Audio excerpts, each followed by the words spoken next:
आज हामी डिस्कस गर्नेवाला छौँ बीबीएस फर्स्ट इयर को अर्को च्याप्टर को नाम छ accounting for inventory and cost of goods sold. यो तपाईं 12 क्लासमा पनि पढ्नु भएको होला, तर त्यो भन्दा अलिकति फरकको छ, अलिकति एडभान्स टाइपको यसमा दिएको छ। यसको बारेमा डिस्कस गरौँ। सबभन्दा पहिला कुरा गरौँ हामी इन्भेन्टरी भनेको के हो। इन्भेन्टरी भनेको के हो त भनेको स्टक हो के। कुनै पनि कम्पनीमा मैन्युफैक्चरिंग कंपनीहरूले सामान र मेटेरियल यूज गरेर फिनिश गुड बनाएर मार्केटमा बेच्ने काम गर्छन्। तो उसलाई फिनिश गुड बनाउनको लागि मेटेरियल चाहिन्छ र मेटेरियल जहाँ ल्याएर राखेको हुन्छ नि त्यही ठाउँलाई के भन्छौँ हामी स्टक भन्छौँ। त्यो स्टकमा सामान हामी बाहिरबाट ल्याएर राख्छौँ र यहाँबाट हामीले मेसिनमा पुर्याउँछौँ त्यो स्टकलाई, त्यो सामानलाई, र त्यहाँबाट हामी के गर्छौँ भनेको सामान प्रोडक्सन गर्छौँ, आउटपुट गर्छौँ। त भनेको यो स्टोरको हामीले के गर्नु छ, एकाउन्टिङ गर्नु छ। यो यहाँ रहेको सामानको एकाउन्टिङ गर्नु छ। इन्भेन्टरी भनेको त्यही हो। स्टोरमा रहेको जो र मेटेरियल हुन्छ त्यसलाई हामी के भन्छौँ त इन्भेन्टरी भन्छौँ। अब रह्यो कुरा कस्ट अफ गुड्स सोल्ड, त्यसको बारेमा पनि एकछिनमा हामी छलफल गर्नेवाला छौँ। अब हेर्नुस् त हामीसँग यसमा दुईवटा सिस्टम छ। एउटा पिरियोडिक इन्भेन्ट्री सिस्टम छ, अर्को छ हाम्रो पर्पेचुअल इन्भेन्ट्री सिस्टम। अब यहाँ कुरा गरौँ कि पिरियोडिक इन्भेन्ट्री सिस्टम भनेको के हो त। पिरियोडिक इन्भेन्ट्री सिस्टमले के भन्छ कि यो स्टोरमा जुन सामान आएको हुन्छ र यहाँबाट मेसिनमा गएको हुन्छ या बाहिर सेल गरेको हुन्छ, हामी यहाँबाट सेल पनि गरेको हुन्छौँ। त भनेको यसको डे बाई डे सामान आउने बित्तिकै सामानको क्वान्टिटीलाई बढाउने, जाने बित्तिकै घटाउने भन्ने काम day by day on the स्पोटमा नगर्ने भन्छ। कसले त पिरियोडिकले। पिरियोडिकले एउटा टाइम पिरियड भन्छ, 1 महिना 2 महिना 3 महिना एउटा टाइम पिरियड लिन्छ र त्यति दिनमा एकचोटि हिसाब किताब यसको गर्छ। तर पर्पेचुअलले के भन्छ भने सामान आउने बित्तिकैलाई अपडेट गर्नुपर्छ रे, अपडेट गर्नुपर्छ। अपडेट यो बहुत इम्पोर्टेन्ट वर्ड हो यसको लागि। अपडेट गर्नुपर्छ आउने बित्तिकै। जस्तै पहिलादेखि 1000 युनिट हाम्रो स्टोरमा थियो, 2000 हामी पर्चेज गरे, त अब कति भयो त 3000। भनेको सामान किन्ने बित्तिकै अपडेट गर्ने, बढाइदिने यहाँको स्टोरलाई, बेच्ने बित्तिकै यहाँबाट निकाल्ने बित्तिकै त्यसलाई घटाइदिने। त भनेको अन द स्पोटमा अपडेट गर्नु मेथडलाई भनेको हामी के भन्छौँ पर्पेचुअल इन्भेन्ट्री सिस्टमले अन द स्पोटमा त्यसलाई अपडेट गर्छ। पिरियोडिकले एउटा टाइम पिरियड बनाएको हुन्छ, त्यो टाइम पिरियडको बिचमा उसले के गर्छ त अपडेट गर्छ। यति हामीले कन्सेप्ट बुझ्न जरुरी छ। त्यसपछि अब पिरियोडिक इन्भेन्ट्री सिस्टममा इक्जाममा तपाईँले के सोध्ने हो त वेटेड एभरेज मेथड सोध्छ, अर्को फिफो सोध्छ, अर्को लिफो सोध्छ। त्यस्तै भनेको पर्पेचुअल इन्भेन्ट्री सिस्टममा तपाईँले दुईटा सोध्छ, एउटा फिफो र लिफो। यसमा मुभिङ पनि छ, सिम्पल पनि छ, त्यो सोध्नेवाला छैन। इक्जाममा यति मात्र सोध्ने हो तपाईँको, यो स्योर छ। त अब हामी कुरा गर्छौँ पिरियोडिक इन्भेन्ट्री सिस्टमको बारेमा। पिरियोडिक इन्भेन्ट्री सिस्टम, त्यसपछि हामी अर्को भिडियोमा पर्पेचुअल इन्भेन्ट्री सिस्टमको कुरा गर्नेवाला छौँ। ओके, पिरियोडिक इन्भेन्ट्री सिस्टममा वेटेड एभरेज मेथड, अर्को फिफो मेथड, अर्को लिफो मेथड हामी कुरा गर्छौँ। अब म तपाईँलाई वेटेड, फिफो, लिफोको बारेमा इक्जाम्पल दिएर नै यसको बारेमा म यहाँ अहिले छलफल गर्न गइरहेको छु। अब यसलाई पिरियोडिकलाई तपाईँले राम्ररी बुझ्नु होला। अब हेर्नुहोस्, वेटेडलाई राम्ररी बुझ्नु होला, वेटेड एभरेज मेथडलाई।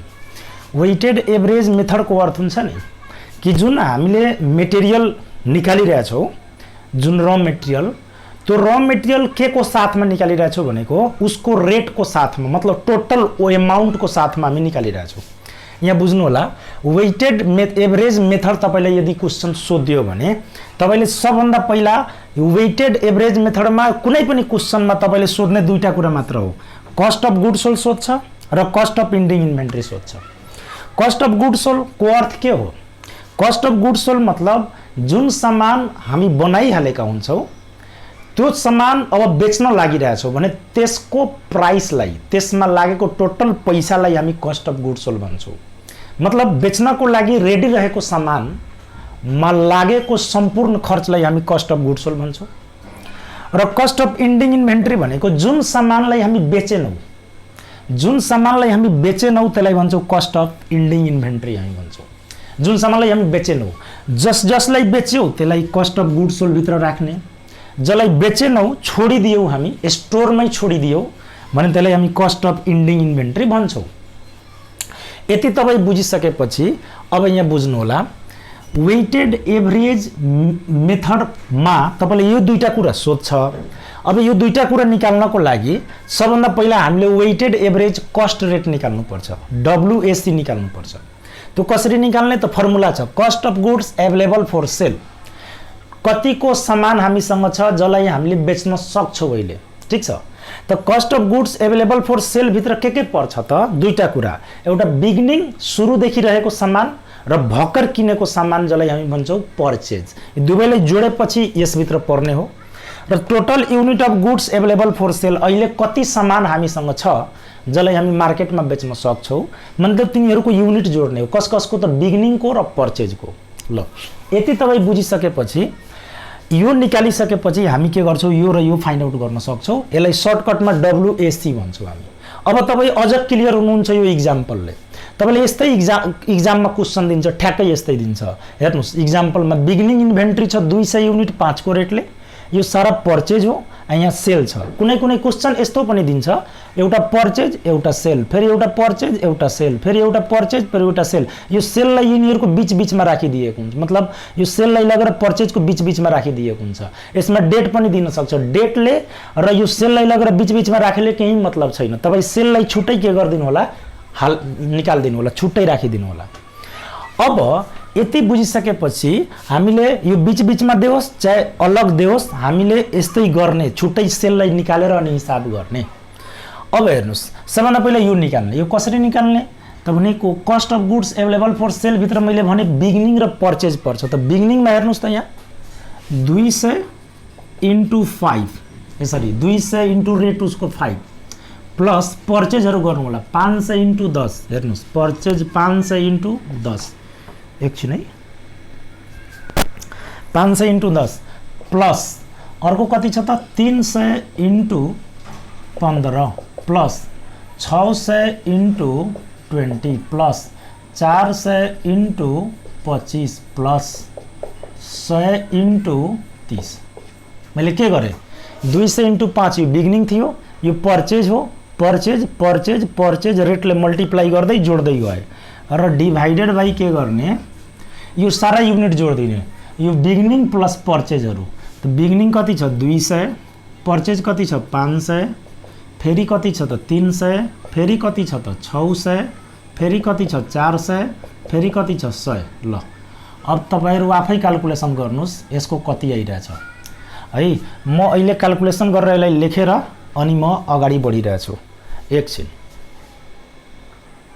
हेर्नुहोस् मैले क्याल्कुलेसन गरिसकेँ। क्याल्कुलेसन गरेर के भयो भनेको यो सबलाई मैले multiply plus multiply plus multiply plus गर्दा गर्दै मैले यहाँ निकालेँ 35,500 र यो सबलाई एड गरेँ कति आयो भनेको 2100 अनि यसमा डिभाइड गरेर 16.90 आइसक्यो। ओके अब यति आइसकेपछि कस्ट अफ गुड्स सोल्ड निकाल्नु छ मलाई। त सबभन्दा पहिला मलाई चाहियो सेल्स युनिट। त सेल्स युनिट त यही त हो नि, यति नै सेल हो कि होइन त गर्नुपर्ने हामीले, हो यही हो तपाईँको सेल्स युनिट। त कति हो 300 र 400 700 अनि 200 8 900 भयो तपाईँको 900 युनिट इन्टु 16.90 गर्नु होला जति आउँछ एन्सर हुन्छ। त्यसपछि चाहिँ यो कस्ट अफ इन्डिङ इन्भेन्ट्री निकाल्नु छ। कस्ट अफ इन्डिङ इन्भेन्ट्री हामीले निकाल्नको लागि के गर्नु पर्यो हामीले त भनेको कस्ट अफ इन्डिङ इन्भेन्ट्री निकाल्नको लागि इन्डिङ इन्भेन्ट्री युनिट हामीलाई चाहियो अनि त्यसमा WAC ले मल्टिप्लाई गर्ने। त इन्डिङ इन्भेन्ट्री युनिट हामीलाई चाहियो भने यसको फर्मुला छ, इन्डिङ इन्भेन्ट्री युनिटको फर्मुला छ, मतलब हाम्रो स्टोरमा कति सामान बाँच्यो त्यो निकाल्नु छ हामीलाई। त सुरुमा रहेको सामानमा पर्चेज गरेको सामानलाई जोड्ने, मानौ सुरुदेखि 100 युनिट थियो, पर्चेज गरे 500 त 600 भयो अनि त्यसमध्ये 200 बेचिदिए त 400 बाँच्यो, बेचेकोलाई के गरिदिने लेस गरिदिने हो कि हैन। त बिगिनिङ कति युनिट छ हामीसँग त 200 युनिट छ बिगिनिङ। पर्चेज हामीले कति गरे यो सारालाई जोड्नुस् त पर्चेज 4 1 5 5 आ 6 11 अनि 3 14 अनि 1900 युनिट पर्चेज गरे। आ सेल कति गरेछु 4 3 7 2 900। ल अब हेर्नुस् त 1900 र 200 2100 युनिट बाट म 900 घटाइदिन्छु। त 2100 बाट 900 घटेपछि जस्तै 2000 हुन्थ्यो 900 घट्थ्यो भने 1100 एक 1200 भइहाल्यो। 1200 युनिट आयो। 1200 युनिट यहाँ आइसक्यो ending inventory unit. 1200 unit into WAC गर्नु पर्यो। डब्ल्युएसी कति छ हाम्रो 16.90। यहाँ 16.90 ले मल्टिप्लाई गर्ने। अब यो दुवैलाई तपाईँ मल्टिप्लाई गर्नुहोस् अनि जति आउँछ त्यही तपाईको के भइहाल्छ त एन्सर भइहाल्छ। यसलाई मल्टिप्लाई गरेर यहाँ राखिदिने, यसलाई मल्टिप्लाई गरेर यहाँ राखिदिने भयो। तपाईलाई सोध्ने यस्तै हो ठ्याक्कै। अनि मजाले यस्तो अब सेलको कुनैमा रेट दिन्छ त रेटसँग यहाँ कुनै मतलब छैन। सेलको रेटसँग हामीले यो क्वेशनमा वेटेडमा कुनै मतलब छैन। इन्कम स्टेटमेन्ट बनाउनको लागि हामीले काम लाग्छ। ओके, अब वेटेड एभरेज तपाईँ सिक्नुभयो यही इक्जाम्पलबाट र यही इक्जाम्पलबाट तपाईलाई फिफो मेथड या लिफो मेथड बनाउन सोध दिन्छ। ठिक छ, अब हामी फिफो र लिफोमातिर जाऊ। पहिला हामी बुझौँ कि यो फिफो भनेको के हो र लिफो भनेको के हो। फिफोको फुल फर्म हुन्छ फर्स्ट इन फर्स्ट आउट र लिफोको फर्मुला हुन्छ लास्ट इन फर्स्ट आउट। यसको अर्थ के हो भने यो जो स्टोर छ यो स्टोरमा सामानहरू आएको हुन्छ, एउटा डेट वाइज आएको हुन्छ सामानहरू, होइन डेट वाइज आएको हुन्छ। एकै दिन त सारा सामान आउँदैन। त डेट वाइज सामान आएको हुन्छ भनेको यदि तपाईको म्यानेजरले तपाईलाई भनेको छ कि तपाईँ यो स्टोरबाट सामान निकाल्दा फिफो मेथड युज गर्नु होला। यसको अर्थ के भयो कि तपाईले के गर्नु होला भनेको first in first out. In भनेको आउनु, आउट भनेको जानु। त भनेको तपाईँ यसबाट सामान निकाल्दा फर्स्टमा जो आएको छ सामान त्यसलाई तपाईँ के गर्ने फर्स्ट इन फर्स्टमा आउट गर्ने भनेको फिफो मेथड युज गर्न। सुरुमा आएको सामानलाई पहिला आउट गर्ने, पुगेन भने त्यसको तलबाट आउट गर्ने। भन्नुको अर्थ के हो भने जस्तै यसबाट सामान निकाल्नु छ फिफो मेथड युज गर्नु छ भने हामीले के गर्नुपर्छ सुरुमा आएको सामान यो हो त पहिला यसबाट आउट गर्नुपर्छ। पुगेन भने यसबाट, पुगेन भने यसबाट, पुगेन भने यसबाट, यसरी सुरु डेटबाट आउनुपर्छ। यदि लिफो मेथड भनेको छ भने लास्ट इन फर्स्ट आउट। तपाईले लास्टमा जो इन भएको छ त्यसलाई पहिला फर्स्टमा आउट गर्ने, पुगेन भने त्यसको माथिबाट आउट गर्ने। भन्नुको अर्थ भयो लास्टमा इन यो भएको भर्खर आएको सामान त पहिला यहाँबाट आउट गर्ने। सामान बेच्नु पर्यो भने निकाल्नु पर्यो भने पुगेन भने यहाँबाट, पुगेन भने यहाँबाट, पुगेन भने यहाँबाट, पुगेन यसरी जाने, लास्ट डेटबाट जाने। यो लिफो मेथड हो। अब तपाईलाई फिफो होस् चाहे लिफो होस् यसमा पनि तपाईलाई यही दुईटा कुरा सोध्ने हो, cost of goods sold, cost of ending inventory, cost of goods sold, cost of ending inventory. अब कसरी निकाल्ने त फिफो मेथडमा यदि सोधेको छ भने तपाईँ के गर्नु होला सबभन्दा पहिला सेल जोडी लिनु होला कि मलाई सेल कति गर्नु छ टोटल, मतलब निकाल्नु कति छ स्टोरबाट। त सेल टोटल गर्नु छ 3 4 3 7 2 कति त 900 युनिट गर्नु छ मलाई सेल। 900 युनिट मलाई बेच्नु छ। अब मेरो स्टोरमा यति सामान छ, यही क्वेसन दिदिन्छ तपाईले। अब मलाई फिफो मेथड युज गर्नु छ भने सुरु डेटबाट बेच्छु। त के गर्ने पहिला 200 बेच्ने। हेर्नुस् त 900 पुगाउनु छ 200 बेच्ने, 900 पुगाउनु छ 200 बेचे त अझ कति चाहियो 700। यो 500 पनि बेचिदिए, पुगेन। अब चाहिँ कति त 200। त यो 300 बाट कति निकालिदिए 200। अब हेर्नुस् त 200 अझ 300 बाट निकाल्दिन्छु भने 200